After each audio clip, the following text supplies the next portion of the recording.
Hi, good morning. My name is Baba Anthony, and I am Nawul with Okamran Sote Temple here in Miami, Florida. Today's message is about Ifa and overcoming difficult times. This is something we deal with on a daily basis, and we see it in the news, we hear about it from those close to us. So I just want to share, some messages from Ifa this morning to see what Ifa says about this. Now, the things that we see happening around us can always vary, right? Um, if you're in the tech world, if you're in the uh, any other, I guess, type of industry where you've been experiencing massive layoffs, uh, that puts a person into a certain place. One, if they're not financially stable to deal with that loss, it starts to put them into debt, right? As they start to deal with debt, they're thinking about, how we're going to deal with these high rent prices, many other issues. It starts ballooning. You understand what I'm saying? Um, One of the things I've noticed is that when this happens to people, it starts to put them in challenging times. They start to mentally think differently about how they approach life, and sometimes it could be, um, a real issue that develops for people over time. I know even myself, way back when, I found myself dealing with some of these issues and challenges. And I hope that the messages from Ifa this morning could be of help to you, right? Because what Ifa doesn't want for us is for us to find ourselves in a place where, one, we feel like we're not supported, two, we feel like we don't have anyone to call on, right? And three, when we start to lose hope. Like EFI doesn't want those things for us. So let's talk about some messages today and discuss some thoughts on the topics. So the first Odu that we go to is Oturopon Meiji. Oturopon Meiji. It says, the elbow had its knot since the time it was small and young. The rain falls on the tortoise together with its shell. The rain that falls in the day makes the ground very slippery. These were Ifa's declarations to he whose mouth is as strong as Akika tree. When he did many things without succeeding in any, he was advised to offer up a shame. So here we have the story of someone named Baba Agbolenu Bi Akika, the man whose mouth is as strong as the Akika tree. He was in a certain place in his life where, um, I guess in modern day times, you'd say he found himself not wanting to socialize with people, right? He wanted to be an introvert. He's like, you know what? I don't need the world out there. There's too many people doing things wrong. I'm just going to be by myself and do things by myself. And so, he kind of made it a point. He said, I'm not going to do anything with anyone ever. I'm just going to live alone. I'm going to no friends, no children, no spouse, nothing. Right? And he even moved away from his family.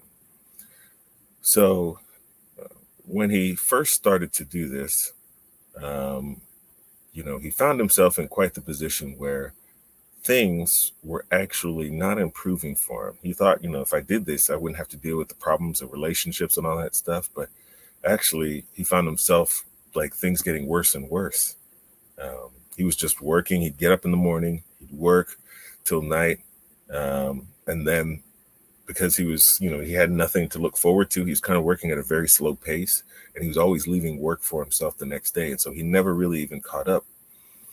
He would start by sweeping the ground in his room, moving things around, wash plates, uh, try to get himself ready to do stuff. And before he knew it, he had to go to his farm to do some work on his farm and try to get that stuff. And it was too late to do the farm work. And he had so many things. It was just, if you could imagine, it was just a stressful situation that he was dealing with. Couldn't handle things at home, couldn't handle things at the farm. And he got home so late that he wasn't cooking good meals for himself. It was just, he's finding himself in quite a bit of challenges. So he decides to go and visit a Nawul. As they do In Yoruba land, a lot of the divinations start where one, folks are having trouble, and two, they start to, go to divination to see how their work will be. And so in his particular case, he was going to have divination done about his farm and see how his harvest would be for this upcoming year. So he goes to see Ifa. And the interesting thing is that the Awo cast Ifa for him. And so he came, and Yawo says, your situation is that you're kind of the architect of your own challenges in your life. You've made a conscious decision to do everything alone. You made a conscious decision to not have friends, to not have a spouse, to not have children, to try to take care of everything by yourself. Right? And since you're trying to do this by yourself, you're not socializing with anyone. This is causing you to become overwhelmed. You're not able to do the things that you need to do. If you can change your life and bring in others, you're going to find out that one, everything will be easier because now you'll have others around supporting you. Right? Two, it'll give you peace of mind that while you're working on one thing, someone can help you with something else. Right? The Awo is giving him these messages, and he was saying to himself, wow, okay, he knows what he's saying. So he decides to offer his Ebo. So after he offers his Ebo, he goes home and he has some time thinking about everything that the Awo says. So he says, next morning, you know what I'm going to do? I'm going to wake up. I'm going to go, I'm going to say hello to everyone I see. I'm going to try to broaden my circle. He came back refreshed, thinking to himself he would do some things, to improve his life. So he woke up in the morning. He made his way, got himself dressed quickly, made his way over to his farm. And as he was making his way, everyone that he saw, he greeted, said, hello, good morning. How are you? Good morning. How are you doing today? That's great. So everyone he passed by, he was greeting. And everybody had known him around the town as being someone who was an introvert, who was quiet, didn't talk to anybody. And they were quite surprised. And so as he got to the area where he started his work, he was just sweeping outside of his work, cleaning the ground. One of his neighbors saw him working, and they had got a nice greeting from that morning. So the neighbor sent his daughter over to help him. Daughter would go around and help him do some stuff, right? Whenever it came time for dinner time, another neighbor saw him and said, hey, go ahead and help him out. He's been working all day. So he started to notice that his social circle was getting bigger. Now, from his kindness to others around him, that he was able to start to see improvement in his life because others were now wanting to be around him, and he was broadening himself. Shortly after all this improvement in his life, he met a woman who would then become his spouse. And when they came together, now he had someone to make plans with. As they made their plans and did their work and did things together, he's like, oh, wow, why didn't I do this before? Life again became easier and easier. Later that year, him and his spouse had children. As they had children and they grew up, they were able to help him out on the farm and everything kept improving in his life. And he realized that all of his improvements came from him not wanting to do things alone, right? So let's think about this story. A lot of times when we are going through challenging times, we find ourselves in a place where we want to push people away. We think that we can handle everything we need by ourselves. And sometimes that's just not the case, right? Sometimes that's just not the case.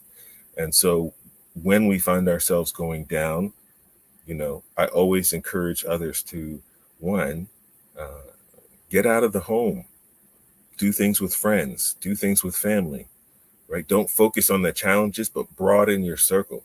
And with your circle broadening, hopefully those who are you are befriending, those who are that you're developing relationships with, those that are around you will start to see that you need support because they're inside of your circle now, right? And so that support can be the blessing that you are looking for. And so that's something that we need to think about. I remember, just some of the challenging times that I've gone through in my own life, before meeting my spouse, being in school, trying to figure out how to live in Miami, not making money as a graduate assistant. I needed support. I had family, I had friends, I had people that I could connect with that gave me that support. It's an amazing thing to have. So I encourage all of you, if you are going through some times, one, think about broadening your social circle. I'm not saying you need to tell everybody your problems, you need to share everything that you're going through.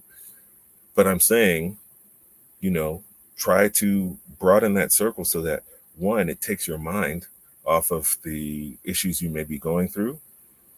And two, you never know where your blessings may be coming from. And hopefully it comes in the form of the friendship with others. Shit. So let's move to our next Odu. And this comes from the Odu of Owanri Meji. Owanri Meji. Ashe. The hollow part of a well-trekked path is it which breaks the back of a snake. This was the Ifa cast for Esin, the horse, when going on Ifa mission to the palace of Uni of Ife. They were advised to offer a bow, they complied. Both Esin and Agbo, the resident Awo of Oni Alana Khan Eshu, they were the ones who cast Ifa for Oni Alana Khan Eshu. When he did not pay homage to his ancestors anymore, he was advised to offer a bow. So we have a group of Awos, Esin, the horse, Agbo, the ram. They were very, very prominent Babalaos. They had a great reputation for being honest, for being accurate, for doing great work for the community and helping those around them. One day, the Oni, the king, the leader, the elder, the ruler, if you will, the Oni Alana Khan Eshu, the Oba Vileife summoned them. He called them to the palace for a Ifa consultation. And as any good Babalawo will do, when this is an important time for you to cast Ifa for someone of importance, you need to prepare yourself. And so Esin and Agbo, they decided to have Ifa cast for themselves. And so when they went and had Ifa cast for themselves, their questions internally were, am I going to be successful? Are they going to be able to help the Oni? Are they going to be able to do what they need to do? The Awos told them that, yes, they were going to find their success. They were going to do everything that they needed to do. The messages that they need to share with the Oni was that he was the one that was in charge of his own challenges. Interestingly enough, they said that the Oni was starting to think of himself as great as the Orisha. He was as great as the Iromole. He was even as great as Olodumare. So the Awos heard this message. So they were advised to offer their elbow and to make their offering to Ifa before they set out on their trek. And they did everything that they needed to do. As they set out on their trek, they found themselves passing through the town, getting closer and closer to the palace of the Oni. And they saw that the town was very sad. A lot of people were lacking motivation. There wasn't very many good things happening. Things were destroyed. It wasn't taken care of. People were hungry on the streets. So they noticed a lot of challenges as they were just making their way to see the Oni. Now, they arrived at the Oni's palace, and they went ahead and they set up and they decided to, begin their consultation to the Oni. So as they cast Ifa for the Oni, they shared the messages with the Oni and they said, King, you have brought yourself to say that you're in the position of the Orisha, you're in the position of the Iromole, that you put yourself in the position of Olodumare, God himself. Because you've stopped showing love to the divinities and to your ancestors, they have stopped supporting you. And it's important that we offer a bow so that we can help you, bring back the support that you need, because your people need it, your town need it, everybody around you. And you need to show respect to the Orisha, to the Egungun, to Olodumare, so that they will continue to support you and bring good things in your life. And you need to do this regularly. The Oni heard the message. He was like, Ashe. There was a moment, because he looked around and he saw, he's like, it's true. Everything I'm dealing with, what's going on, and I haven't been propitiating my ancestors. I haven't been propitiating the Orisha. I've taken my faith away from Olodumare and put it in myself. And I know I can't do everything by myself. So he decides to offer a bow that the Awos had suggested to him. And he started to change his attitude, to change his mind. He developed a habit of propitiating the Orisha, propitiating his ancestors. And he encouraged everybody in the town and where they lived to do the same thing. We need to offer support to the Orisha. We need to offer support to our ancestors so that they can come and support us. Within time, months go by, things started to improve. People started to have money, food and crops started to grow. Everything, peace and prosperity and success started coming to the town. And Leone found himself in such a happy place, right? He found himself in a place where now he can sit back and say, okay, this is what we needed, and this is the path that we needed to take. He was so happy with Essene and Agbo that he decided to make them the Babalaos of their community. And they found their success through the support of the Oni and all those in the town. Ashe. So I have one question for you. And this goes to all of those out there who are listening and have been through this, right? When you've gone down on hard times, or you've gone on times where things are just not so easy, right? How many of you have noticed it's hard to maintain daily prayers?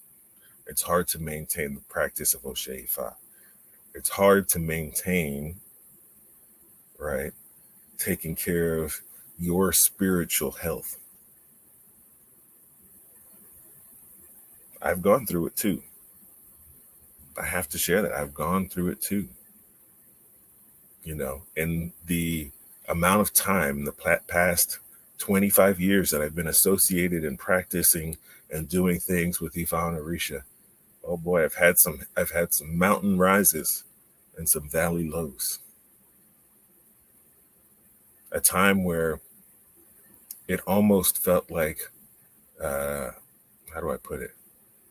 It almost felt like I was in a place where I was, I'd walk home and I'd be like bummed out about something or whatever. And I just wouldn't even go to my Orisha to pray. I wouldn't go to my ancestors to do anything, to ask for assistance. I just went and like almost, hid myself, laid down in my room. And the next day I'd get up and just go through the grind. I can't stress to everyone the importance of the spiritual health. That does something different for all of us. If we can maintain our spiritual health, we can dig ourselves out of the ruts that we may find ourselves in, right? If we maintain our hope and our thoughts on our Orisha, on our ancestors, on Ifa, they will help pull us out of those challenging times. We need to make it a goal in our life that we do not give up on the Orisha when it feels like everything else is given up on us. Because they're going to help us turn things around. They will. They will help us turn things around. Right? One of the things that just settles my mind even when I'm going through challenging times in my morning prayers, just going through those prayers, and I'm, giving my praises to Ifa and Orisha. I'm asking for blessings. I'm asking for support. I'm asking for forgiveness for the challenging times I'm going to. If I didn't have a successful day, right, then I'm asking for things that I need. With those morning prayers, that gives me a grounding point. That gives me a point where I can say, okay, I can start my day with the right frame of mind. And that's what I want for all of us, is if we can develop this system where our spiritual health is a part of everyday life, we'll see things get easier. Right? We commit ourselves to our study of our practice. We're Ifa and Orisha devotees, it's different for us because we don't have a written Bible that we can refer to and pick up and say, okay, what is Ifa saying to me today? We don't have that readily available. So at times we need to have good relationships with our elders so that when we are going through some challenging times, then they can let us know what Ifa says and how we can dig ourselves out. It's important to keep that connection, right? Work on that spiritual health. That will help give us hope. And then the idea of giving us hope, which takes me to my next verse of Ifa, which comes from Ejiogbe. Ejiogbe. This verse goes, an albino is he who grows gray hair all over his body. A cripple is he who never stretches his hand. And Orisa stretches his hands, and Orisa calabash, pardon me, let me see. Do that again. Ashe. Ejiogbe. An albino is he who grows gray hair all over his body. A cripple is he who never stretches his hands to carry Orisa calabash from the attic. These were Ifa's declarations to Emi, the offspring of Orisá Gbówuji, Obatala, who shall become the most important part of the body. He was advised to offer a bow, he complied. Lo, Orisha, Emi is the most important. Orisha, Emi is the most invaluable. If Emi is not taken away, verily nothing is lost. Orisha, Emi is the most essential. Ashe. Emi is reference to life, to breath. Emi was the offspring of Obatala. He was very popular, and one day he went to the Awo to find out his position amongst the other aspects of the body. He was told that he would become the most important part of the body, and that without him, all other parts of the body would not be of use. Right? He was told that the body would lose many things in life, right? Weight, size, may get hurt, whatever. But as long as Emi remained, the body would be okay and things would get better. So Emi heard the messages of the Awos. He offered his bow. The body went through many challenges, right? The body went through many challenges. The body went through loss of position, loss of spouse, loss of clothing, loss of prosperity, money, and many other things. But because of Emi, life, breath, right, was still there, the body had been warned that it needed to cling to life, that it needed to always maintain hope that things would get better. Right? As the body heard this message, then the body realized as things were lost, they always would come back. So as money was lost, money would return. As spouse was lost, then another spouse would come. Right? No loss was ever permanent to the body. And so that was the hope that Emi provided. Ashe. So the importance of hope. Is the one thing when I think about this particular Odu is that if we maintain hope in life, like things will get better. If we maintain hope in life, we understand that we're always working to improve. Yes, we're going to go through the ups and the downs. We're going to face so many challenges in a single life. If we maintain hope, things will get better. They will. Right? That's one of the main things we have to do as Ifa devotees. We have to maintain hope that things will get better. Let us think about that and let that sink in. I've shared in previous messages what happens to us when we lose hope. We find ourselves in depression, going through challenges, our mind changes, right? Ifa doesn't want that for us. The Orisa don't want that for us. And so we need to remember to maintain hope.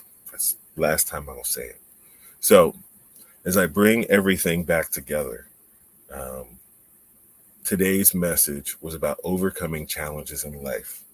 And my advice for all Ifa and Orisa devotees, when we face challenges in our life, let us think about a few things. One, we don't need to face problems alone. Right? Keep our social circle, right? Keep it to where we have important people there. I'm not saying it needs to be absolutely huge, but don't do things alone because you never know where your blessings are going to come from. Two, try your hardest when things are challenging that you do not give up on your spiritual responsibilities. Do not turn your back on your own ancestors. Do not turn your back on the Orisa that are there to support you. Do not turn your back on things that are good for you. Right? Maintain hope is the final thought for today. Because if we can maintain hope, things will get better. That is the promise of Ifa and Orisa. Ashe. Aboru aboye. Thank you for joining me for today's messages. Next week, we are back to the first service of the month, or excuse me, the first weekend of the month. And so on that weekend, I do not share messages. I take that weekend off, and then we'll have messages coming up the following weeks of February. So we are Okanran Sode Temple here in Miami. If you would like to join us, please reach out. Our temple website is ifatempleofmiami.org. Then we have Okanran Sode Facebook and Okanran Sode Instagram. So please consider joining us. We've just had some events yesterday where we were celebrating with our fellow Olorishas and Awos in Fort Lauderdale. Anna and Lewis, I'd like to thank them again for allowing us to come there and to celebrate Egbe with them, to pray for the community, to pray for support, and to bring our communities together. Back in December, we celebrated Eshu, and so we want to do more. We want to keep trying to bring together our community to support each other. Right? So if we know that we have Ifa and Orisa here in Miami and we're working together, that's a part of trying to overcome whatever challenges may be out there. So I hope you'll consider joining us. We're going to try to have live service next week where we have everybody, we have an invite. Please consider joining us here in Miami. If you like what we do, please share, like, follow, become a part of Okanran Sode. I hope you have a blessed week. Aboru, aboye, aboshisho, boato.